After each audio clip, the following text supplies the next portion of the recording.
Bonsoir. Je vous remercie d'être venu aujourd'hui pour accueillir M. Étienne Plumard. Étienne Plumard, tout le monde. Co-fondateur de l'association Solidarité Nouvelle pour le logement, que j'ai rencontré, enfin, que j'ai assisté l'an dernier à une présentation de l'association Solidarité Nouvelle Logement, et j'ai tellement été bluffée par ces explications que je me suis dit qu'il faut absolument qu'ils viennent aujourd'hui. Donc j'espère qu'il va bien nous expliquer comment cette association a été fondée et aussi le droit à habiter, c'est ça? Il va nous tout dire. Merci. Merci à tous ceux qui nous ont accueillis, Françoise et moi, que nous avons dîné avant.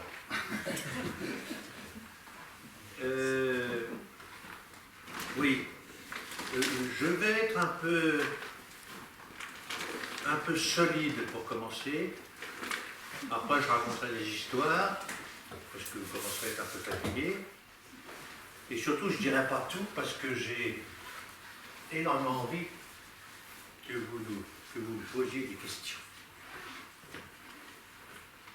Normalement, je suis là pour parler un peu du droit à habiter. Vous savez qu'en France, il y a certains droits qui ont été reconnus, dont le droit au logement, qui a été reconnu par notre président Chirac juste avant son départ, pas son départ dans le ciel, mais son départ de la présidence. Le droit au logement, c'est une chose nécessaire, indispensable, mais ça n'empêche pas que l'on puisse parquer des gens dans des petites boîtes, et autant que faire se peut de les parquer quand ils se ressemblent. Et donc de créer ce qu'on appelle aujourd'hui des ghettos, aussi bien de pauvres que de riches. Donc le droit à habiter est quelque chose pour nous de totalement essentiel, parce que il s'agit évidemment d'un logement, mais il s'agit aussi et surtout que la personne en question puisse retrouver un peu d'identité et surtout beaucoup de dignité. Or ça, le logement n'est pas suffisant pour ça. Alors vous verrez comment on va aboutir tout à l'heure sur la création de CNEL, Solidarité Nouvelle pour le logement. En effet, pour moi, le droit à habiter est un droit essentiel, et tous les autres droits sont des chimères. C'est-à-dire que quelqu'un qui n'a pas de lieu où se poser et qui n'a pas de voisin avec qui il est en relation et qui n'a pas de place dans le commun. Le commun, c'est-à-dire là où se retrouvent les personnes. C'était le café, c'était le marché, c'était... Initialement, la ville était une cité, et dans cette cité, il y avait des places communes, des endroits communs, pour que les gens puissent se retrouver. Ce qui a été très curieux, c'est que l'Empire romain s'est écroulé en grande partie par le fait que certains citoyens n'avaient plus du tout l'endroit où se poser, et ils dormaient dans les alcôves des cirques ou dans les sous-sols. Et du coup, il y avait cette séparation entre certains citoyens. Ils étaient tous citoyens, donc ils tous en principe à égalité. Aujourd'hui, nos villes sont extrêmement particulières, parce qu'il y a le coin commercial, le coin des gens aisés, l'HLM pour les pauvres, la rue pour les très pauvres. Donc tout est cloisonné, et il n'y a plus du tout de partage, voire de métissage. Donc ce droit habité, je ne peux même plus avancer. Donc ce droit habité est essentiel, principalement pour les gens les plus démunis, c'est-à-dire ceux auxquels on attache plus d'importance. Regardez nos politiques depuis des dizaines d'années, ils sont classés dans les oubliés. Or, une personne qui n'a plus de lien, qui n'a plus de relation, est une personne qui se retrouve dans une solitude extrêmement grande, et il n'y a pas pire que la solitude au niveau souffrance. Comment faire pour que ces personnes puissent disposer d'un bien où ils puissent se reposer, où ils puissent recevoir, et de cette place où ils puissent un jour, le plus rapide possible, avoir eux-mêmes une parole, s'exprimer. Politiquement, économiquement parlant, ça ne paraît pas possible. Moi, je vois qu'une seule solution, c'est d'y arriver par le don. C'est-à-dire de faire en sorte que ces personnes puissent profiter d'un lieu et puissent être entourées de personnes qui donnent du temps. Pour profiter du lieu, il faut donc qu'il y en ait qui donnent de l'argent. Ensuite, pour profiter de voisins qui viennent les rencontrer ou qui les emmènent quelque part, il faut donner du temps. Et in fine, une fois que tout ça va bien, nous, gens de la haute, on a encore une petite façon de voir les choses et on estime qu'on les voit mieux que ceux qui ne vont pas bien parce qu'on a su gérer nos affaires. Et arrive cette troisième forme de don, qui est le don du partage du pouvoir. Sans doute un des plus difficiles. Nous parlerons tout à l'heure des personnes logées par SNL. Elles sont en principe logées un certain temps pour ensuite laisser la place à d'autres qui vont moins bien. C'est ce qu'on appelle la solidarité. Donc ces personnes doivent, et ça c'est l'engagement de SNL à chaque attribution, ces personnes doivent pouvoir accéder à un logement durable, de droit commun, existant ou à créer par l'association. Ce projet logement durable, c'est le projet du ménage concerné. Ce n'est pas le projet de ceux qui savent comment s'y prendre. Ceux qui savent comment s'y prendre, peut-être qu'ils vont pouvoir faire en sorte que le ménage résonne toute raison gardée. C'est-à-dire, n'est pas des aspirations complètement folles que nous-mêmes ne pourrions pas avoir. Donc, je récapitule. Moi, je ne vois le droit habité respecté pour les plus démunis que si c'est un don en argent, un don en temps et un don en partage de pouvoir. C'est, pour ceux qui se lancent dans cette affaire-là, c'est une aventure. C'est une aventure forte parce qu'elle doit avant tout déboucher sur la confiance réciproque. Or, les gens les plus démunis souvent ont été extrêmement touchés et ont du mal à retenir la confiance, eux-mêmes avoir confiance en quelqu'un et retenir même la confiance de ceux qui pourraient douter. Et puis il y a les difficultés qui existe toujours par rapport à ce projet-là, c'est la trahison. C'est que la confiance peut s'établir, et ensuite, la personne peut évidemment faire ce qu'elle veut, et qui n'a rien à voir avec tout ce qui peut être l'objet de la démarche, c'est-à-dire l'histoire du don. Alors l'histoire du don, j'en finirai un peu avec la théorie là-dessus, l'histoire du don. Pour ceux qui sont un peu initiés, il y a eu Mauss, qui en a beaucoup parlé, qui a été repris même par des hommes et surtout par une femme politique, qui est le fameux donnant-donnant. C'est-à-dire, je donne, mais attention, celui à qui je donne, il a une dette, donc il faut qu'il redonne d'une façon ou d'une autre. Ça, c'est pas un don.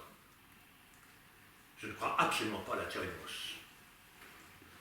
Je crois beaucoup plus à la théorie de Derrida, qui dit que le don doit être totalement inconnu de la part de celui qui donne comme de la part de celui qui reçoit. Et un don ne peut pas entraîner une dette parce qu'à ce moment-là, il ne s'appelle pas don. Revenons-en à notre affaire du logement pour les plus démunis. Donner pour créer un logement, ensuite rencontrer régulièrement le locataire et se rendre compte, a priori, d'après notre jugement, que cette personne ne fait pas d'effort. Je dis bien à notre jugement. C'est à quoi je réponds toujours quand j'entends ça de la part d'un bénévole ou d'un travailleur social. Je réponds toujours, mais est-ce que tu lui as demandé à lui s'il faisait un effort?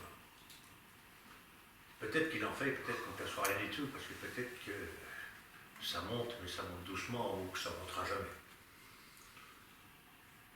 Donc, ce qui est très difficile dans le véritable don, c'est de ne pas un jour, quand on est déçu ou quand on est trahi, ne pas dire, mais ce logement, il existe grâce à moi.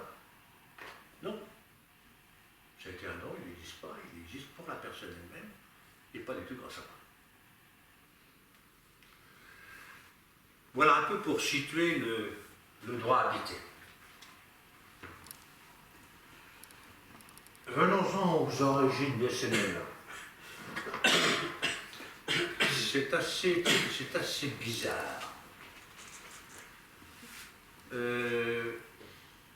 Denis, le 8e de la fratrie, et moi-même Étienne le 9e, travaillons un peu dans le bâtiment avec des gens dont personne ne voulait, parce qu'ils étaient pas bons. On s'est rapproché au moment où le chômage prenait de l'importance de gens qui réfléchissaient sur cette question à Paris, et ils réfléchissaient beaucoup et ils n'avançaient pas beaucoup. Grâce, nous, à notre pragmatisme, comme on dit aujourd'hui, j'aime pas beaucoup le mot, mais nous avons été à l'initiative de la création de SNC, Solidarité Nouvelle face au chômage. Le principe est tout simple, un chômeur de longue durée, on l'embauche, c'est-à-dire que le groupe local paie son salaire et on met à disposition d'une association caritative ou de l'hôpital. Ceci pendant 6 mois, à mi-temps, ce qui fait que quand il va faire son CV, il le fera non pas en étant chômeur, mais en étant salarié, et pendant ces 6 mois, voire 1 an, voire 2 ans, enfin le temps qu'il faut, ce chômeur est accompagné par 2 personnes du groupe local pour trouver du boulot. Ça a très très bien marché, ça s'est répandu dans toute la France, ça continue, etc. Et on s'est rendu compte en accompagnant des chômeurs de longue durée que on les recevait chez nous, mais qu'ils ne nous recevaient pas chez eux. On se demandait pourquoi. Ils n'avaient pas de chez eux. On s'est dit, c'est très bien, on essaie de trouver du boulot, mais non pas de chez eux. Il y a quelque chose qui ne va pas, donc création des CNL. 1988. 1985 SNC, 1988 SNL. Alors pourquoi la création des SNL? Denis à Paris, avec sa femme Brigitte, et Étienne dans le sud de l'Essonne, avec Françoise, ici présente, que je glorifie ce soir, que je remercie énormément, puisqu'elle a été elle est discrète, elle a été un rouage essentiel de toute cette affaire. Alors Denis, avec plusieurs familles, avait racheté une vieille usine dans le 19e arrondissement de Paris, au 5e étage, et avait là transformé, grâce à notre savoir-faire, cette usine en 5 logements pour des familles qui étaient présentes, et déjà 4 studios pour des gens qui n'avaient pas de logement. Et nous, ça c'était avant 88, nous avions retapé dans la ferme parentale, aménagé les granges, et nous avions créé 7 appartements, cette maison pour des familles normales, entre guillemets, et puis 5 studios de pièces pour des gens en difficulté. Évidemment, Denis et moi-même, avec nos épouses, nous sommes très vite rendus compte que c'était totalement insuffisant par rapport à toutes les personnes qu'on pouvait rencontrer et qui n'avaient pas où se poser. Donc on s'est dit, ben, on va agrandir nos maisons, mais on va passer de l'hospitalité à la création de logements locatifs, mais à loyer et charges accessibles aux gens qui n'ont plus rien, voire plus grand-chose. D'où la naissance de SNL. Et on a un peu copié sur SNC, c'est-à-dire que la base de SNL, ce sont les groupes locaux de solidarité, des citoyens qui se rassemblent en groupe local et qui vont donner au départ un peu d'argent, mais ils vont surtout taper leurs copains parce qu'ils vont donner beaucoup de temps pour être présents auprès des locataires, des rencontres régulières, une écoute attentive, tout cela pour gagner une confiance réciproque. Je ne vous raconte pas le mal que ça a été de créer ces groupes locaux. J'ai pendant des années organisé pratiquement tous les soirs des réunions d'information dans les mairies, dans les églises, sur le marché, etc. Et les gens présents, en général, étaient plutôt des gens opposés à ce qu'on loge des gens qui ne vont pas bien à côté de chez eux. Parce qu'évidemment, on voulait que nos logements soient en diffus et non pas concentrés dans le même endroit et en diffus en respectant la mixité sociale. Donc il y a eu des soirées extrêmement difficiles. J'avais la chance à cette époque-là d'avoir un peu de dynamisme et des réponses assez faciles. Je vais en citer quelques exemples. Mais enfin, monsieur, on n'a pas envie de sentir la merguez à côté de chez nous. Qu'est-ce que vous faites quand vous faites un barbecue? Enfin, voilà. Et puis ensuite, mais si vous mettez les pots à côté de chez nous, notre maison va perdre de la valeur. Eh bien, tant mieux, on pourra l'acheter. Grosso modo, voilà, c'est un dialogue qui était très difficile à faire. Oh, surprise! Quand nous avons créé SNL, Denis et ses amis, Françoise et moi-même et nos amis, on voyait qu'on pouvait faire quelque chose parce qu'on avait déjà cette fibre. Chose étonnante, les Français, enfin les habitants de notre pays ne sont pas si individualistes qu'on veut bien le dire, puisque aujourd'hui ce sont 1300 bénévoles qui donnent un temps considérable, mais je dis bien considérable, hein, beaucoup plus de temps que les 90 salariés, qui pourtant ne manquent pas de donner de leur peine. Voilà, c'est surprenant le fait que tout seul, ou à deux en couple, on a déjà un mal fou à imaginer pouvoir faire quelque chose pour nos propres enfants, qui vont avoir beaucoup de mal à habiter là où on habite parce qu'il n'y a pas de logement à loyer accessible, et qui vont avoir du mal à habiter dans la région parisienne parce que ça devient complètement dingue. Alors on se disait, mais comment des gens vont pouvoir être sensibles à cette affaire-là? Ce qui est assez curieux, c'est qu'en mettant 10 personnes ensemble, des personnes qui, a priori, n'auraient jamais travaillé ensemble, mais ont cette sensibilité-là, en mettant 10 personnes ensemble, ces 10 personnes vont avoir une cinquantaine de copains, ce qui fait déjà du monde, et bien ces 10 personnes vont finalement réussir à faire 10 logements. La moyenne en Essonne, en SNL, 1300 bénévoles, 1200 logements. C'est-à-dire qu'un bénévole fait un logement. Je ne sais pas si vous réalisez, mais c'est fou. Un logement, en acquisition et habitation, en construction. Ce ne sont pas des logements grands, mais enfin, il y en a 230 à Paris, et dans tous les arrondissements. Donc, il y en a même à Neuilly. Pas tous les arrondissements. Presque tous. Presque tous. 17e, 17e, 5e. Alors voilà, alors moi je suis aujourd'hui, absolument émerveillé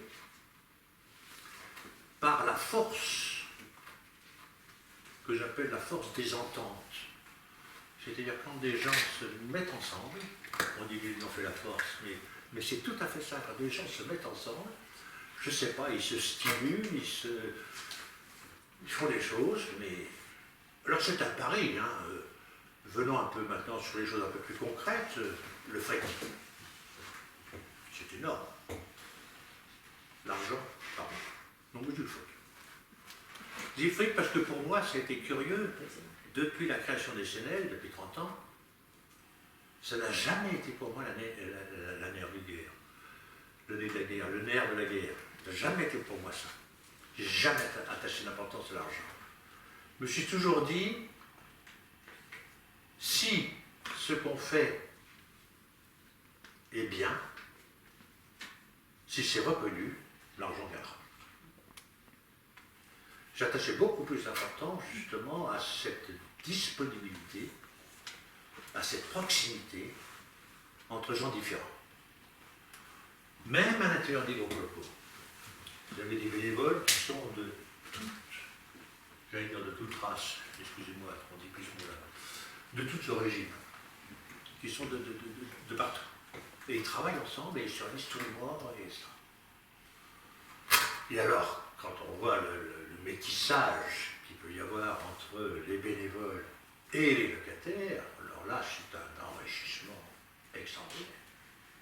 C'est-à-dire qu'on rencontre des gens qui ont des cultures différentes, qui ont parler de foot avec des Africains, ou parler du Rwanda quand on accueillait les gars qui avaient échappé au génocide et compagnie. Enfin, c'est des choses qui sont, d'abord qui vous prennent les tripes, et puis ensuite vous connaissez ce qui se passe ailleurs, et voilà. Et quelle est la meilleure école que la rencontre des différences quand on essaie ensemble de construire quelque chose? Et se construire quelque chose ensemble, il est assez simple, c'est ce fameux logement durable dont j'ai parlé au début, c'est-à-dire ce lieu qui va être vraiment à la disposition de la famille, avec autour toutes ces connaissances et Voilà, ça c'est... Quand on échappe à ça, je reviens au droit habité, quand on échappe à ça, on va faire exactement comme l'Empire romain. On va se casser la gueule. Notre civilisation ne peut pas tenir si elle ne tient pas compte de tout le monde. D'autant plus que là, c'est grave. Non seulement on n'en tient pas compte, mais on les oublie. Et ça, c'est... Voilà. Alors, rentrons un peu dans le détail.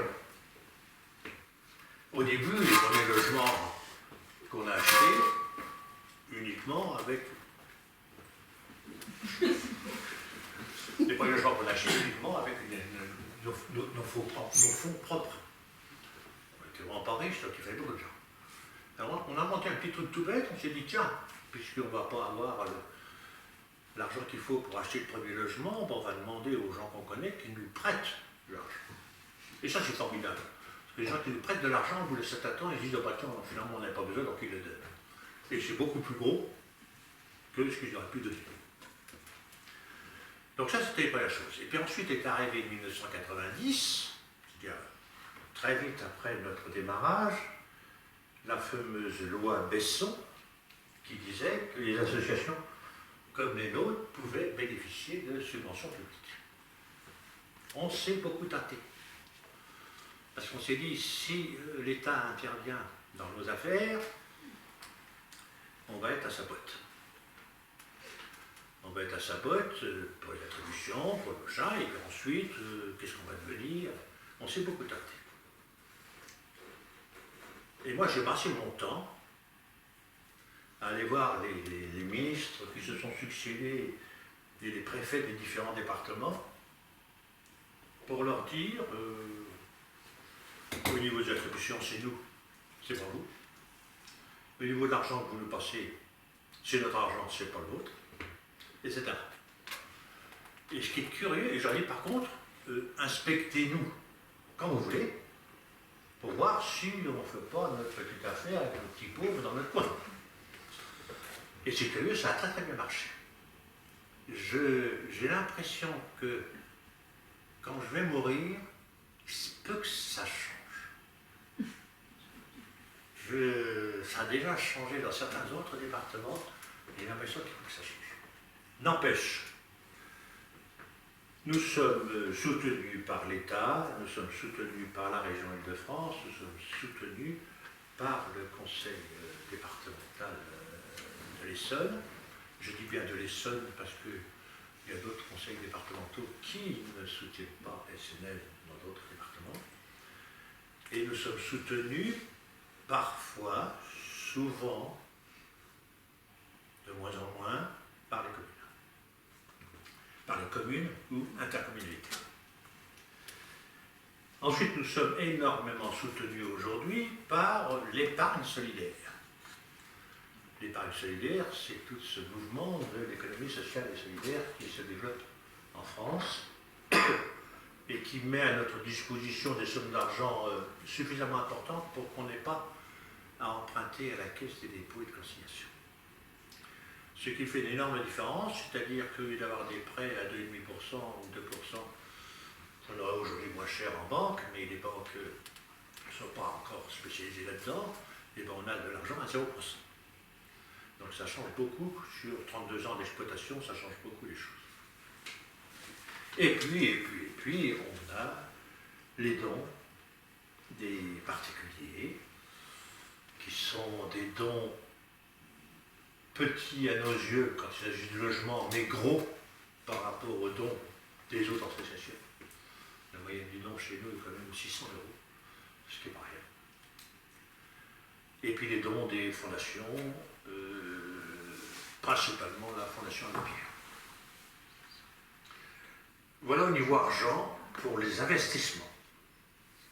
Ce qui est énorme, hein. On a maintenant une foncière qui s'appelle SNL Prologue. Cette foncière est très professionnelle et d'autant plus qu'elle a à sa disposition beaucoup d'argent qui vient de l'économie sociale et solidaire, donc des banques et des fameuses personnes qui payaient jadis l'ISF, qui malheureusement ont disparu pour nous et ça a été quelque chose de...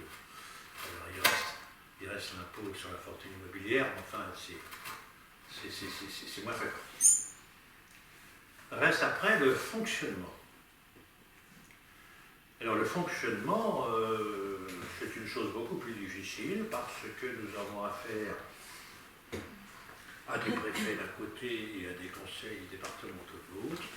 Et là, chacun fait comme il veut. Donc, il y a des lois, il y a des chiffres, il y a tout.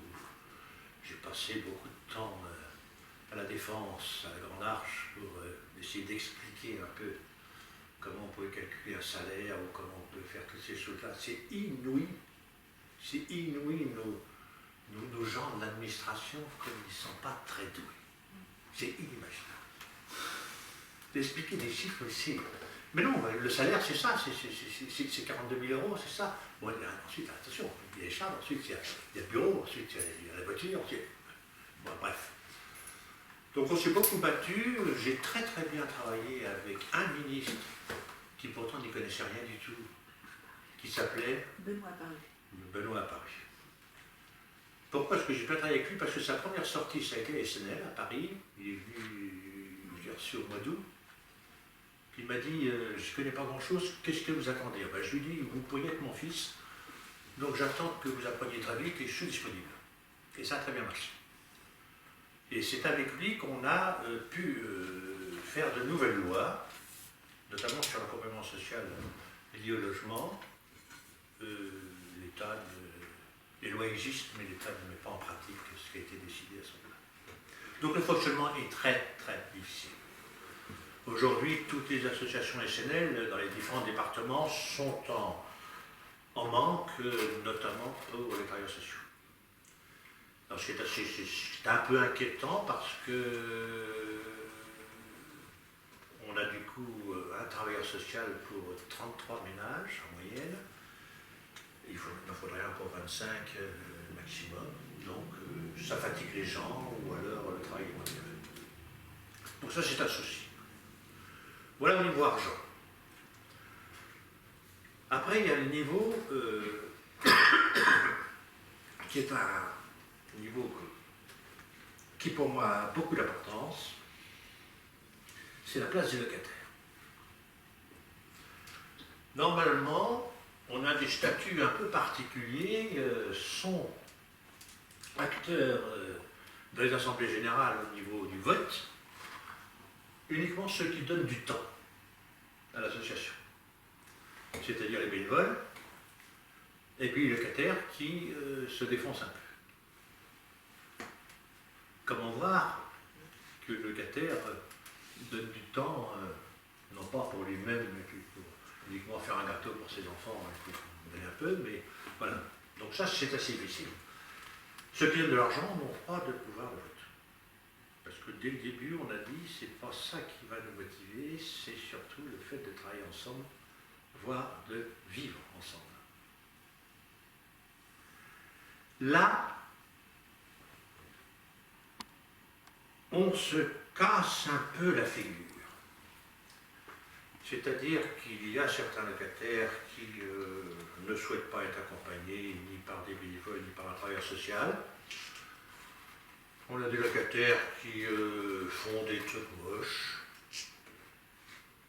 On a des locataires qui pourraient payer leur loyer et ne le paient pas.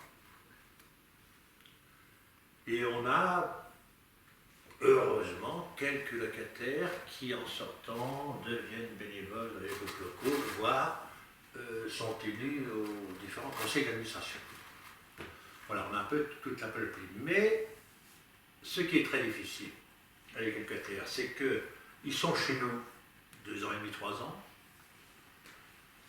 En principe, on lie avec eux un lien fort, voire amical. Et puis, ils s'en vont, ils sont remplacés par d'autres. Certains y demeurent, mais souvent ils habitent parfois un peu loin et c'est pas évident d'aller les voir régulièrement ou qu'ils viennent. Voilà, c'est des choses, j'allais dire, ce fameux provisoire aujourd'hui, moi, je la remets nettement en question. Quand on signe le bail avec eux, c'est un bail d'1 an renouvelable, mais la solidarité veut qu'on les incite à laisser la place quand ils le peuvent. Donc, au départ, l'association était basée sur une dynamique du provisoire. La dynamique du provisoire, elle va bien pour des gens qui vont bien. Elle ne va pas bien pour des gens qui vont très mal. Alors, voyant ça, en Essonne, nous avons du coup créé, sur les 530 logements qu'on a en Essonne maintenant, il y en a une centaine qui sont des logements durables, soit en pension de famille, soit en résidence accueil, soit des logements durables à l'idée. C'est-à-dire qu'on a créé des logements durables pour ces gens-là, pour rester en contact avec eux et ne pas les mettre dans un endroit où ils n'auraient peut-être pas pu faire face économiquement, mais ils n'auraient surtout pas fait face sentimentalement. Les autres associations disent que SNL est fait pour faire du provisoire, il faut que ça tourne, et puis comme ça, on reçoit de plus en plus de gens, et tant mieux. Et moi, je dis simplement, dans notre charte, il est écrit qu'à chaque attribution, SNL s'engage à ce que le ménage concerné accède à un logement durable de droit commun, quoi qu'il arrive, quelle que soit sa situation économique et sociale, le moment voulu. Et je dis, s'il reste trop longtemps et si ce provisoire dure, c'est plus du tout une dynamique, donc là, vous faites fausse route, mais la bataille est dure. La bataille est dure parce que faire du durable, c'est bien, mais ça nécessite des fonds propres. Ensuite, la personne reste longtemps, donc ça sert à moins de gens, donc ça serait moins rentable. Oui. Donc voilà, ce sont des choses qui sont extrêmement difficiles. Comment imaginer rentrer en relation avec quelqu'un et ensuite lui dire, ben voilà, il faut aller voir ailleurs. Alors beaucoup de locataires ont envie d'être dans un véritable chez eux. Donc ont envie de partir et ils le font. Mais en Essonne, la moyenne de séjour c'est 2 ans et demi. À Paris c'est 5 ans. Pourquoi? Parce que c'est extrêmement difficile de trouver un logement social à Paris.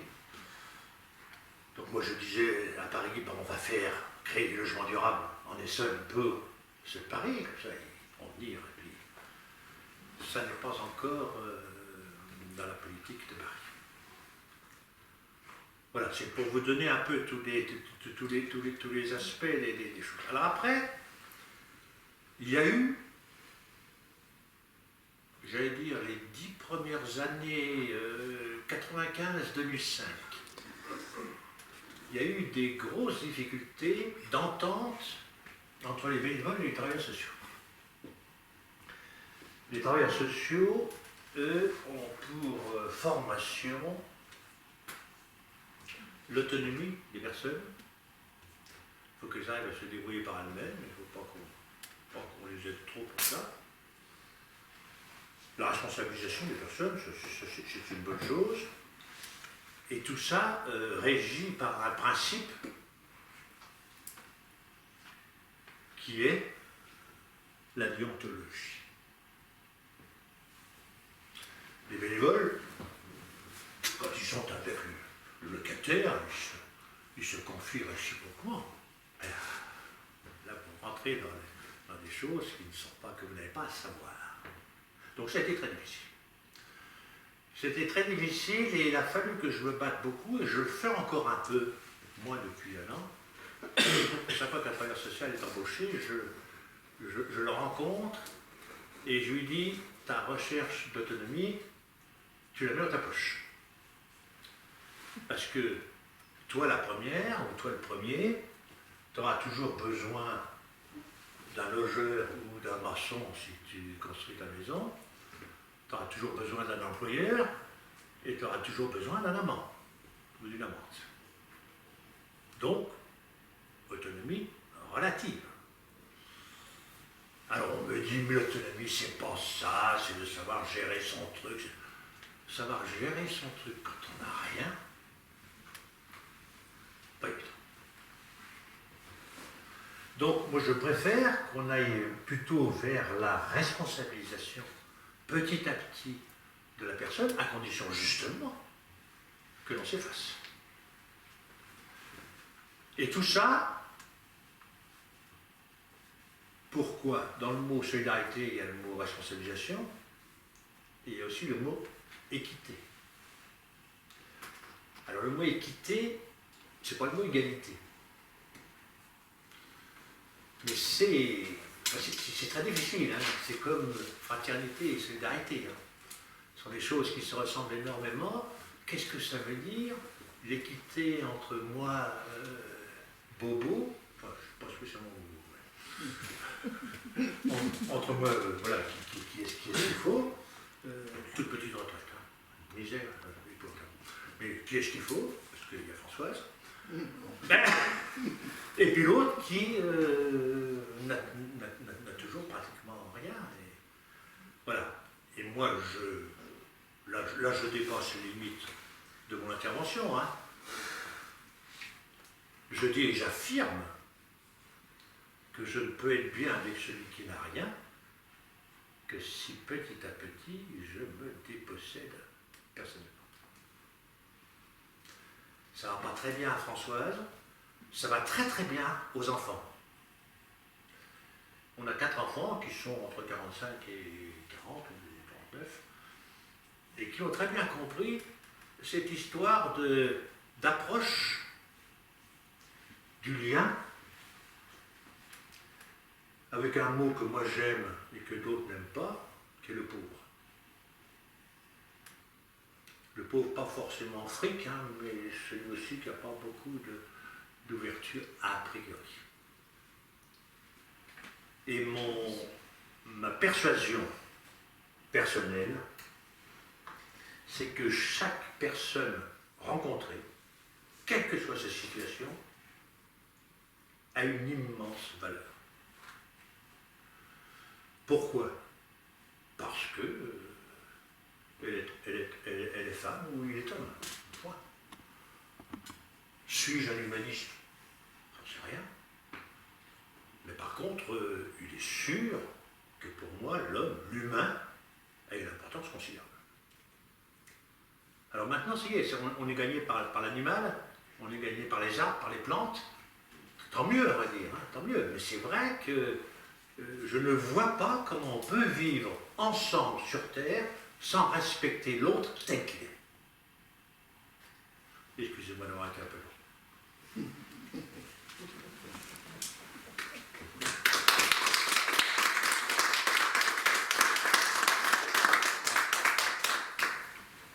J'ai fait moins d'1 heure, parce que maintenant Fusée.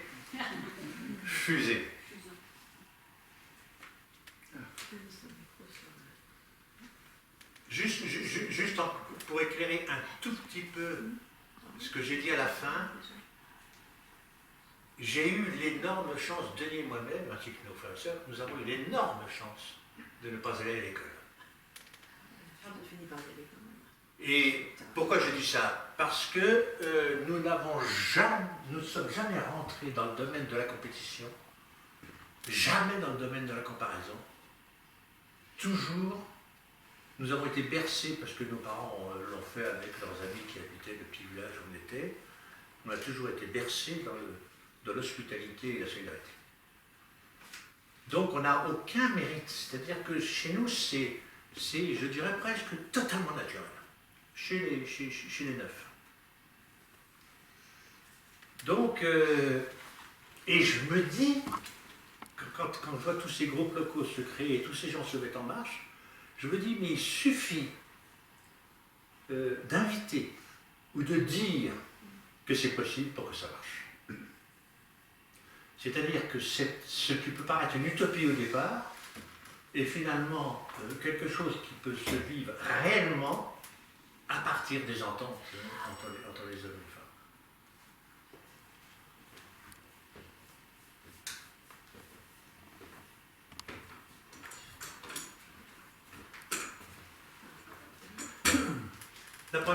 c'est toujours un peu difficile.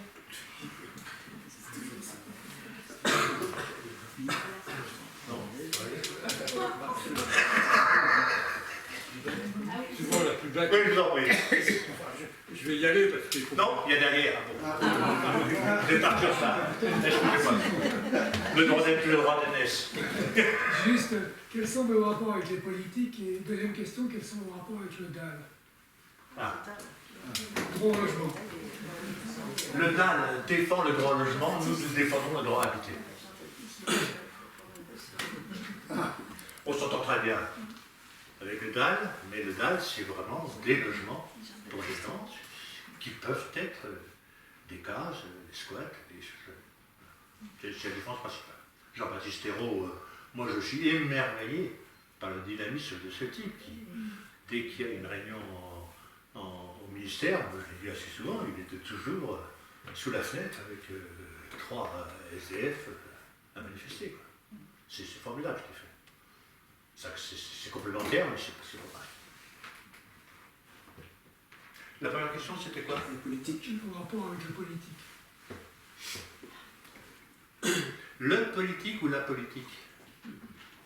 Les hommes politiques ou la politique? Non, les hommes politiques et leur programme. Enfin, comment vous vous insérez dans un programme politique? Nous recevons, grâce à la Fondation Abbé Pierre, tous les ans, les hommes politiques du moment. Une grande journée où là, les ministres viennent parler. Très bien, je suis dit, c'est parfait. Aucun intérêt dans la suite. Rien de moche. Et moi, je suis très très surpris de ça. Je suis très très surpris que les grands politiques soient si éloignés du phénomène dont je parlais tout à l'heure, c'est-à-dire du métissage. Mixité, si on veut. Je préfère le métissage, ça fait plus enrichissant. Moi, je suis sûr. Si, j'ai rencontré combien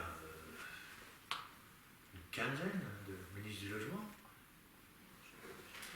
La petite qui était là il n'y a pas longtemps, qui s'appelait Madame Pinel. Je ne sais pas si ça vous dit quelque chose. Sylvia, il y a une loi. Je vais la voir. Elle a son grand cahier et elle prend des notes pendant 1 heure et demie. À la fin, je dis, j'espère que mes notes vont vous servir à quelque chose, parce que sinon, pas dire, elle ne savait rien. Non, et ainsi de suite. C'est des choses qui sont sidérantes. Mais ils mettent combien de milliards pour le logement? Ah. C'est ça que je ne comprends pas. Vous arrivez avec 1000... Alors, ils mettent 40, l'État et les collectivités mettent 40 milliards pour le logement, par an. Et 36 milliards pour le social, c'est-à-dire le RSA et ainsi de suite. Donc, tout ça, c'est lié au logement. Ça fait 76 milliards. 76 milliards, vous divisez par 26 millions de ménages. Ça va? Ça fait 3 000 € par an par ménage.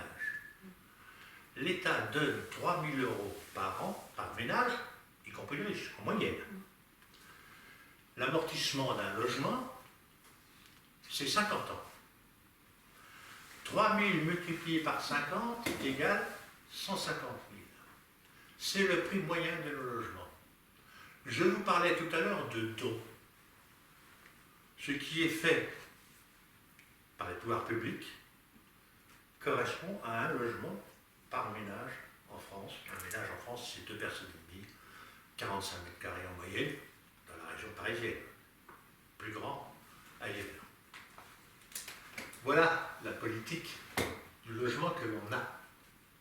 C'est-à-dire, elle n'est toujours qu'à court terme, et jamais on s'est dit, bah, donc un chien, c'est 76 milliards, on va le multiplier par 50, pof, et puis youp, et puis là, chacun a son truc, et puis, à condition que ce bien soit inaliénable, c'est-à-dire qu'on ne puisse pas le vendre pour s'acheter une grosse voiture, qu'on puisse le vendre pour changer de logement éventuellement, mais voilà des systèmes qui... Les locataires chez nous. Les locataires chez nous paient grosso modo 3 000 € par an de loyer. 6 € du mètre carré, 45 mètres carrés, vous faites le calcul, 3 000 €. 3 000 euros, tiens, multiplié par 50, ça fait encore 150 000 euros. C'est-à-dire que le locataire donne le prix de son logement sur 50 ans, en loyer. On enlève le loyer, machin, voilà. Pourquoi ne pas arriver à équilibrer et à jongler avec ces trucs-là pour que les dépenses soient mêmes? Alors les associations, dont le DAL et compagnie, hurlent quand on baisse de 5 euros l'APL. Complètement raison. Dans le système actuel, baisser les APL pour les pauvres, c'est inadmissible. Et pourquoi ne pas imaginer de les baisser complètement et de faire en sorte que les loyers n'existent plus, mais enfin si. Voilà. Si on s'entendait comme SNL s'entend sur l'histoire du don, notamment pour les plus démunis, c'est ça la politique. Oui, parce que dans le même genre, la ville de Vienne a 40% de logements sociaux, et du coup, avec 40% de logements sociaux, ils n'ont aucun problème pour loger qui que ce soit. La ville de Vienne, oui, 40% c'est énorme. Oui, mais c'est un choix politique sur long terme. Nous, chez nous, on en a plus dans certaines villes, hein. On est seul. Les Corbeilles et compagnie, Après, il y a le logement social et le logement social. Vous savez que les gens qui s'enrichissent le plus en France, ce sont les foncières. Et les foncières ont tout intérêt à ce qu'il n'y ait pas trop de logements construits pour que les prix augmentent. Massy, les loyers ont augmenté en 2 ans de 14%. C'est la ville la plus dynamique de la petite couronne, de la grande couronne de l'Île-de-France. Les prix deviennent complètement à flanc. Non, il y a une politique à voir. Est-ce que le logement qui fait partie de l'habitat est un bien constitutif de tout citoyen? Jamais j'ai entendu ça dit par un homme politique, quel qu'il soit. Quand on a acheté des biens à certains hommes politiques qui n'étaient pas de droite, qui étaient bien de gauche, et bien ils ont voulu nous entourlouper. Ils nous vendent cher. Quand on achète des biens à l'église, elles veulent nous entourlouper. Ils nous vendent cher. On n'achète plus de presbytères, ils sont trop chers. Non, enfin, il n'y a personne d'autre. Non, mais vous voyez, c'est des choses qui sont bizarres. Alors elles sont bizarres, ça se comprend dans notre système aujourd'hui, puisque ce qui est sacré, c'est l'argent. On comprend très bien. Pour nous, ce qui est sacré, c'est l'être humain. Ça change tout.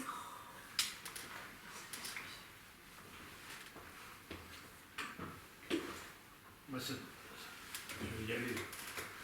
Dans les vocabulaires, et plus une de mes questions fortes, c'est quand vous faites le passage, c'est-à-dire, bon, très bien, moi je suis, donc vous récupérez des personnes, je n'aime pas peut-être ce mot récupérer, mais des personnes, et bon, et alors il faut choisir le vocabulaire là, attention, vous les prenez en charge en quelque sorte. Surtout pas. Ah. Surtout pas.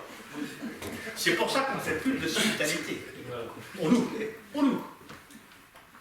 Ah d'accord. Alors, attendez, là ça rebondit sur ma question pour parler comme les hommes politiques.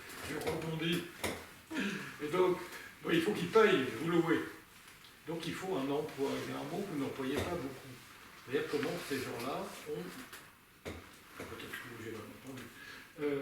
Il faut qu'ils aient des ressources. Vous avez très bien entendu. Si les gens ont des ressources, tant mieux, c'est plus facile pour eux, et on peut éventuellement monter le loyer. Et les gens qui n'ont pas de ressources, ils n'ont pas le droit d'habiter. Si.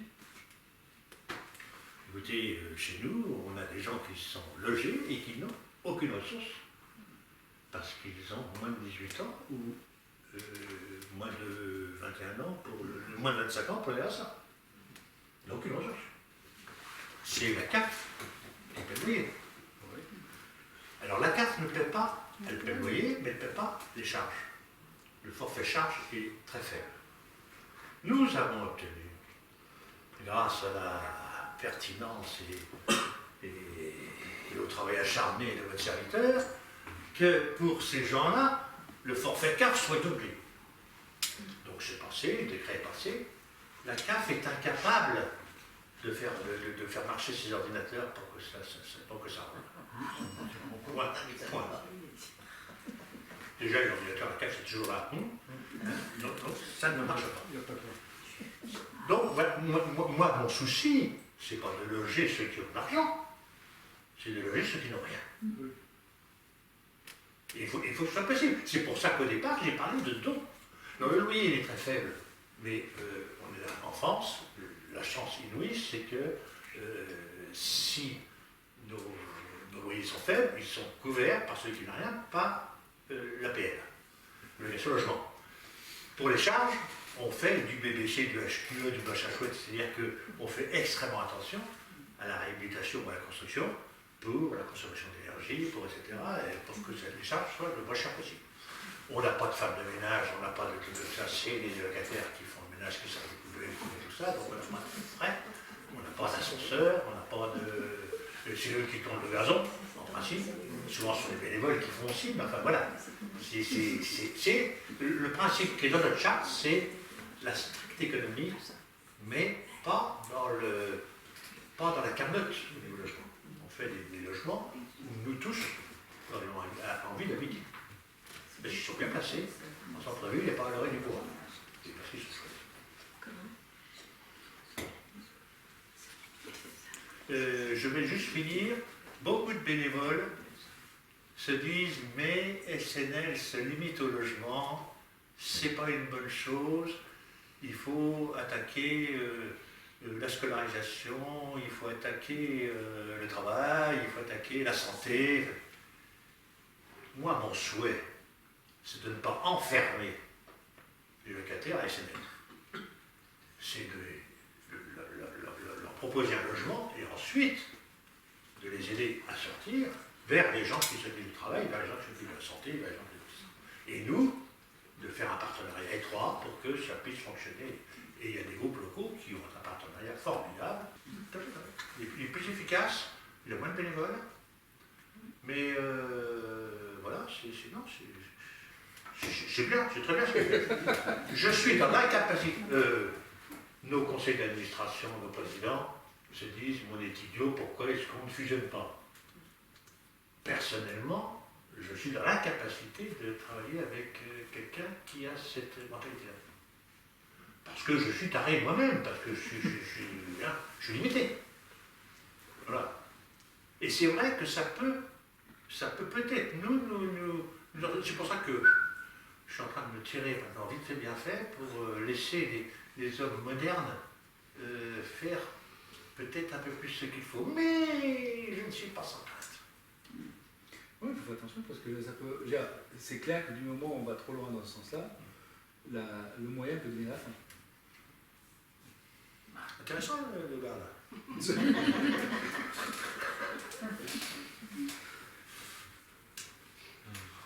Les gens du fond là, vous dormez un peu? C'est peut-être le moment de boire? Oui, Véronique. Pour bénéficier du logement, la personne, elle doit montrer ses papiers, qu'est-ce qu'elle doit... Ah, on ne doit pas montrer ses papiers, elle doit écrire une petite lettre au centre pour proposer sa candidature et malheureusement nous avons des demandes beaucoup plus que... Grosso modo, on a en Essonne 150 sorties par an et 1500 toutes plus urgentes les unes que les autres. Les femmes enceintes dans des voitures. On fait des lieux maintenant pour les femmes qui se violentent, on fait des affaires, on peut bouger tout faire. Et j'ai quand même une question que je voulais poser depuis un moment déjà. En fait, donc vous avez dit que vous, ce qui vous intéressait, c'est de vous occuper de ceux qui n'ont rien.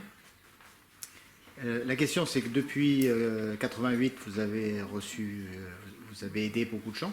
13 500 personnes. Voilà, 13 500 personnes. Est-ce que vous avez des statistiques, j'allais dire, sur la façon dont les gens s'en sont sortis après? 93% des ménages chez nous trouvent une solution durable. Ce qui est considérable. Voilà, ça c'est. Avec plus ou moins de temps. La plupart sortent en HLM. Dans les 7% restants, on a quelques sorties qui ne sont pas rassurantes parce qu'on ne sait pas le temps que ça va durer et qui sont en prison. Oui. On a un certain nombre de morts aussi, la moyenne est nettement plus basse que chez nous. On a eu 3 accès à la propriété. 13 500. Accès à la propriété, dont un qui est africain, qui est arrivé avec ses 3 enfants et sa femme, enfin, on a assez rapidement, et qui maintenant est travailleur social à SNL. Et enfin, le parcours est assez sidérant, pour avoir été peintre avec une de mes sœurs, enfin, voilà. Non, il y a des Dont un Saint-Michellois aussi, Oui. qui est propriétaire Et dont Voilà. depuis longtemps. une famille de Sainte-Geneviève aussi. Et on a eu un député. Ah bah oui. Non, mais 93%, c'est une moyenne retentissante. Mais on prend le temps des fois. Des fois, on prend le temps. Mais ça, Tiens, il faut être honnête aussi, c'est à la sortie. Après, on n'a pas forcément toujours. Ben, moi, j'ai un certain nombre d'amis. Ah oui, Donc cela, je sais. après, Voilà, quelquefois, la plus comptable. mais c'est pas forcément mal. Non, c'est mais c'est pour les statistiques. Oui, non, mais c'était juste pour mettre en évidence le succès quand même de cette, Oui. de cette opération, de votre association et de montrer à quel point c'est une démarche qui paraît comme ça uniquement d'aide, mais il faut voir le résultat que ça donne. Et ça, c'est le succès, mais c'est aussi l'engagement de départ. C'est pas, on ne donne pas un logement à quelqu'un, puis ensuite on ne laisse plus si ça ne marche pas, ou là on prend un engagement dès le départ qui est que cette personne accédera à un logement. Quoi qu'il arrive. Quoi qu'il arrive. On prend le temps, on prend l'énergie qu'il faut, on lui fera un logement exprès pour lui, mais quoi qu'il arrive, les gars. Et ça, c'est costaud. Hein. Oui. Et ça, on le dit dès le départ à la personne. Et c'est pour ça que les gens qui se moquent un peu du monde, vraiment, on se dit il faut qu'ils soient un petit peu faits. Vous aurez toutes les statistiques, on a apporté plein de papiers. N'en prenez pas trop, ça coûte cher. Non, les coupes, n'en prenez qu'un. Monsieur, il y en a d'autres pour donner à quelques personnes de connaissance. Bien sûr, bien sûr. Et il y a quand même quelque chose qu'il faut dire, c'est que vous avez aussi des commandes de chocolat. Je vous laisse en parler un peu, oui. Alors tiens, voilà un truc génial. Un truc génial qui rapporte 30 000 € chaque année de bénéfices sur les chocolats. Mais ce qu'on fait, c'est dégueulasse. On les achetait par camion chez l'Alsace en Belgique, on passe la douane en cachette et puis on les revend ici plus cher. Mais moi, jamais je n'ai fait tout ça, tu vois. Bon, ils le font, ils l'ont fait au début sous mon règne. C'est épouvantable. Ils sont contents et tout. Et puis tu as un logement. Toi, je savais bien que ça avait déjà.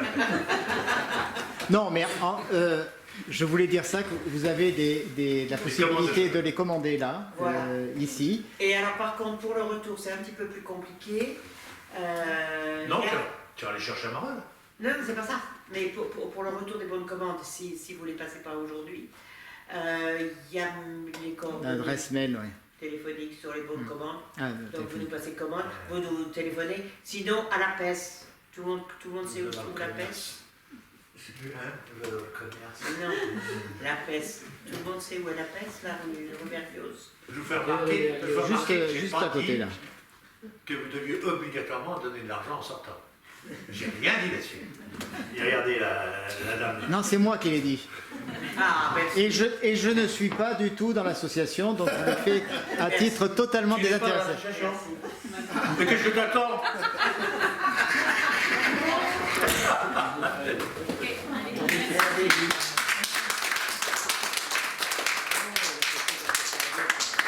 Et est-ce